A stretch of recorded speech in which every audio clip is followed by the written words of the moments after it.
Bom dia, pessoal. Hoje em Geografia nós vamos falar sobre cidades espontâneas ou planejadas, tá?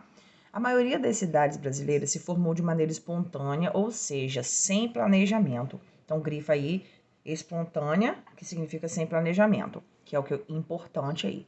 Essas cidades começaram a construção de algumas casas, lojas e ruas e foram crescendo ao longo do tempo de maneira desordenada. É igual aquele joguinho que a gente viu semana passada, né? Que montou, que a gente ia clicando nas partes e a cidade ia crescendo. Então, muitas vezes começa-se tendo uma praça com uma igreja e umas casinhas, e dali vão abrindo-se novas ruas, e dali as casas se transformam em prédios e aparecem comércios e vão aparecendo ruas, isso ao decorrer do tempo sem nenhum planejamento, ok? Ouro Preto, em Minas Gerais, é o exemplo de uma cidade que cresceu de forma espontânea por causa da atividade mineradora na região iniciada no século XVIII. Aqui nós temos agora a planta de Goiânia, que fica em Goiás, e aqui a foto de Goiânia. Vamos grifar isso aqui, ó. As cidades planejadas são aquelas formadas com base em um projeto, tá? Então, essa é a diferença entre cidades planejadas e as cidades espontâneas. Espontâneas, elas crescem livremente, e as planejadas, elas foram arquitetadas. Foram planejadas no Brasil, grifa aí, ó, as cidades de Palmas, no Tocantins, Brasília, no Distrito Federal, e Goiânia, em Goiás. Observe o projeto da cidade de Goiânia acima e compare-o com a foto, tá? Porque você vê que aqui, ó, esse miolo aqui redondinho é essezinho aqui. É essa praça com esses edifícios, ok? Agora a gente vai fazer a próxima página, colocando autocorreção. Então, nós vemos aqui, ó, qual a diferença entre as cidades planejadas e as espontâneas. As cidades espontâneas, elas crescem e se expandem de modo desordenada, sem controle quanto ao uso da sua ocupação. No entanto, as cidades planejadas, elas se originam a partir de um projeto urbano, onde se prevêem os traçados das ruas e as direções da expansão dela, né? Então, agora a gente vai para a questão 14. Observe a fotografia abaixo da cidade de Ouro Preto e vamos responder as questões abaixo. Então, na letra A, tá, descreva a disposição das construções na cidade. Elas não seguem um padrão. As ruas são curvas e pequenas e não há um desenho padrão. Então, quer dizer, ela foi sendo construída de forma desordenada, né, gente? Ela é uma cidade espontânea. Na letra B, que elementos da imagem indicam que a cidade de Ouro Preto cresceu de forma espontânea? Não é possível observar as ruas, o formato dos quarteirões e os limites da área urbana que avança pelo morro. Agora, na questão número 15 aqui, está perguntando sobre a nossa cidade de Campos. O que vocês acham? Que a nossa cidade, ela foi uma cidade planejada ou ela é espontânea? Planejado. Acho que é espontâneo. Você falou o que, Alana? E Eu acho aí? que é espontâneo. Mais alguém? 3 pessoas já se pronunciaram. Mais alguém? Planejado. Acho que é planejado. Vamos descobrir, vamos descobrir. Tadã! Espontânea. Eu sabia, tia. Eu sabia.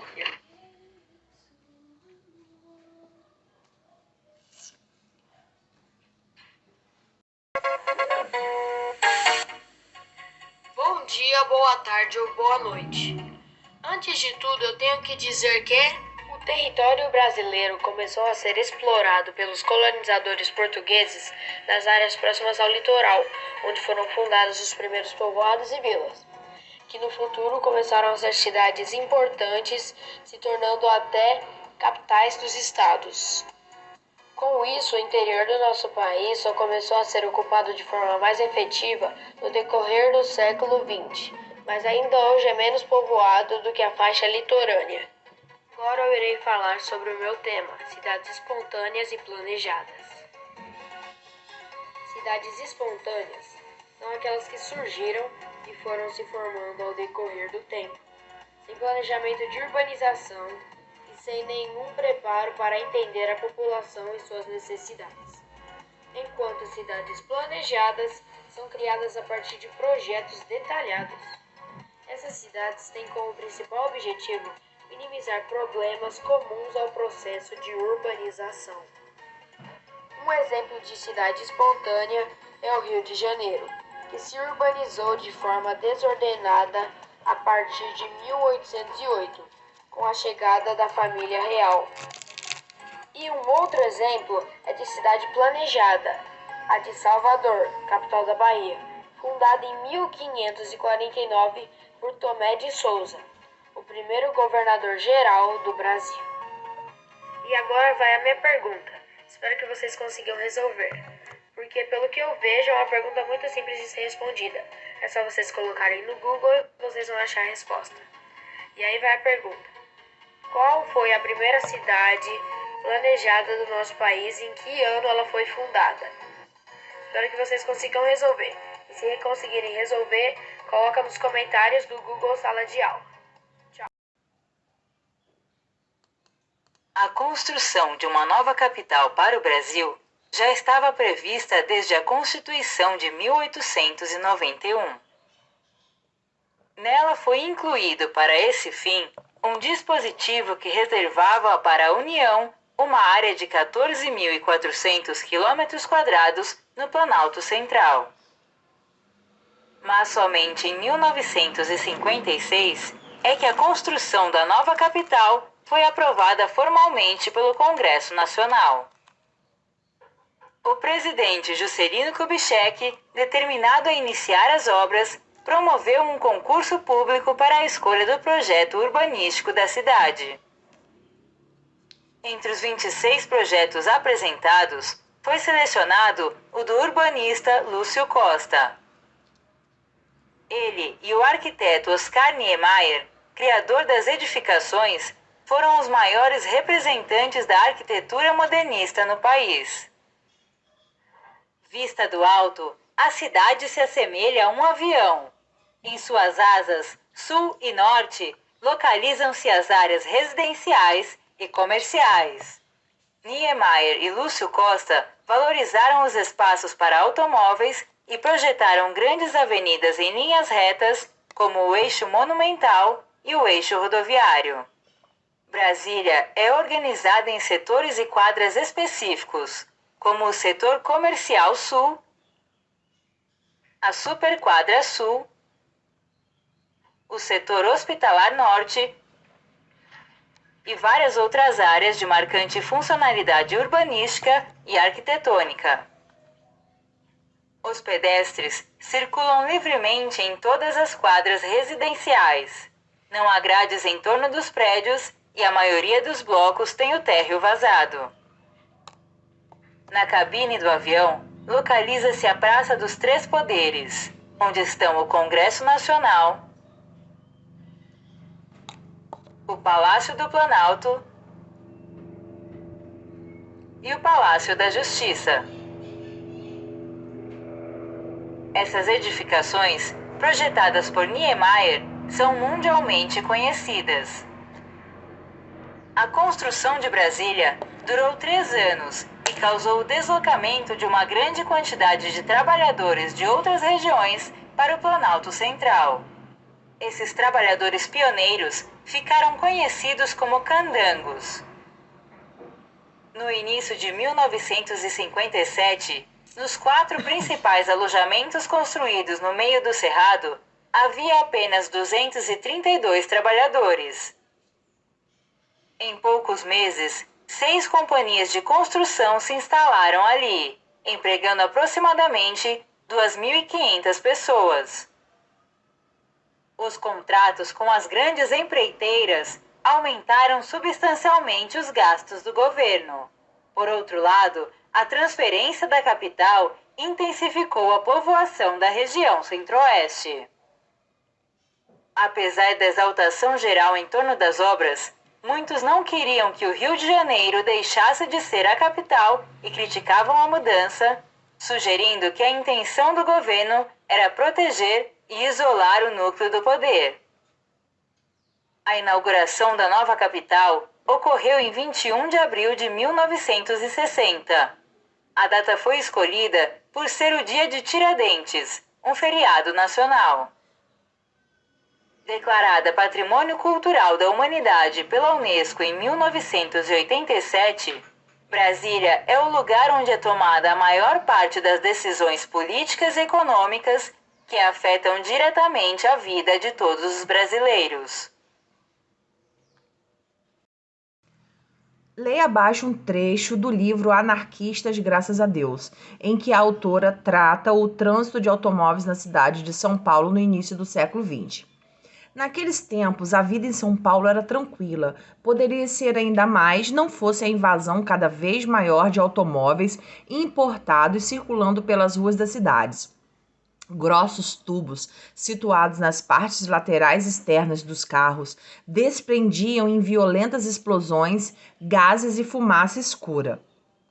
Estridentes fonfões de buzinas, assustando os distraídos, abriam passagem para alguns deslumbrados motoristas que em suas desabaladas carreiras infringiam as regras do trânsito, muitas vezes chegando ao abuso de alcançar mais de 20 km a hora, velocidade permitida só nas estradas. Hoje em dia, estrada é 80 km por hora, algumas até são 100. Fora esse detalhe, do trânsito, a cidade crescia mansamente. Então, aqui, ó, nós temos o viaduto do chá na cidade de São Paulo. Olha que bonita. Lá em 1930, olha que coisa bonita que era antigamente, né? Agora, na próxima página, nós vamos dar um tempinho aqui para responder. O que estava tirando a tranquilidade dos habitantes de São Paulo no início do século XX? A invasão de automóveis. Segundo a autora, as pessoas desrespeitavam as regras de trânsito ao dirigir a velocidade de 20 km por hora. Pesquisa na internet, limite de velocidade previsto agora no trânsito. Esses limites mudaram desde o início do século XX até hoje? Sim. Vamos colocar aqui então a resposta. Primeiro vamos começar com sim, que com certeza mudou.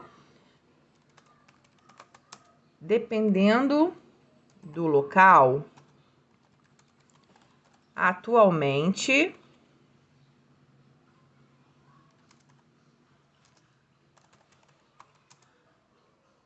o limite de velocidade varia entre 20 e 70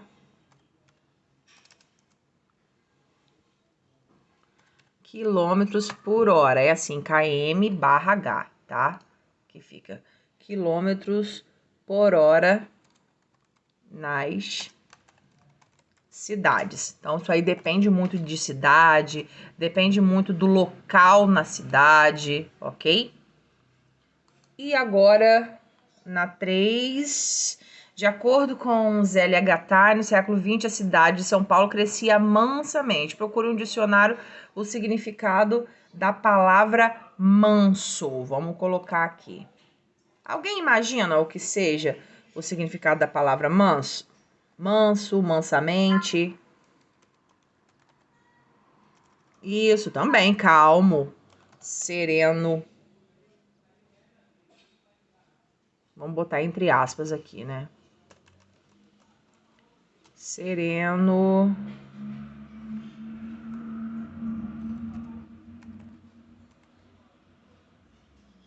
De modo sereno.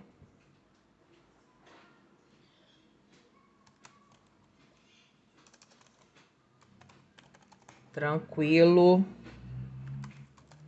Calmo. Devagar, tá bom aqui. Ok? Na verdade, as aspas, meus amores, a gente vai abrir em sereno e vai fechar lá em devagar. Aqui.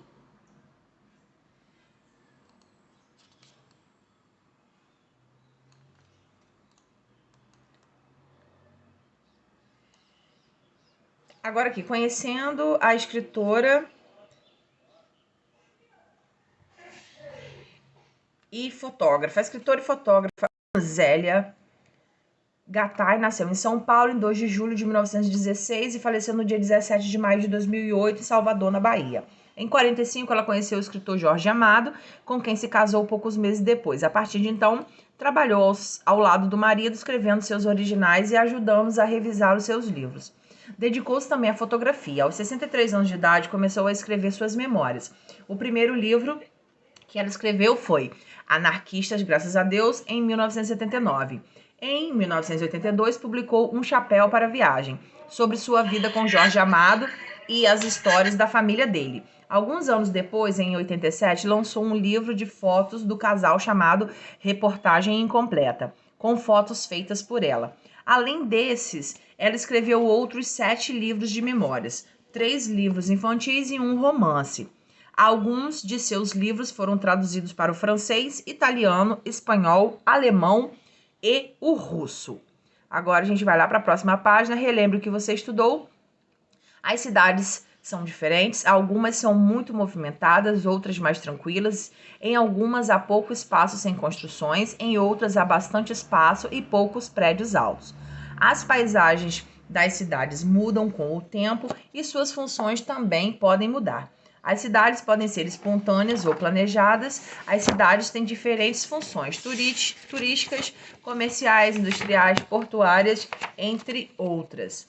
E aí a gente vai para o nosso mapinha de aprendizagem, fechando esse capítulo. Então tá aqui, gente, como ficou o nosso mapinha de aprendizagem, né? Brasil urbano, e ali a gente tem características de uma cidade, nós temos paisagens que mudam, né, dessas cidades, cidades espontâneas versus cidades planejadas, e temos diferentes funções das cidades, né, histórica, turística, universitária, industriais, comerciais e portuárias. E aqui a gente fecha geografia.